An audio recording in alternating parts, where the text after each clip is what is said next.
నేను బుక్ తీసా.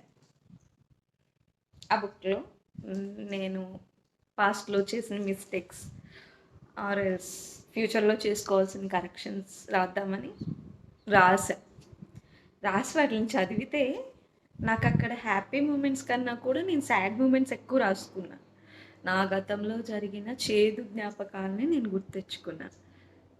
అలా కాదు, పేపర్ చించేశాను. బట్ నేనేది మార్చలేదే. I can't change. తర్వాత ఫ్యూచర్ రాద్దామని రాసా. రాసిన తర్వాత నాకు గుర్తొచ్చింది, ఈ ఒక 1 అవర్ తర్వాత నేను యాక్సిడెంటల్‌గా చనిపోతే, ఈ ఫ్యూచర్‌ని ఎవరు ఫిల్ చేస్తారు? అక్కడ నా సోల్ ఫీల్ అవుతది గదా! ఏంటి నువ్వు అంత రాసుకున్నావు, చూస్తే చచ్చిపోయావని.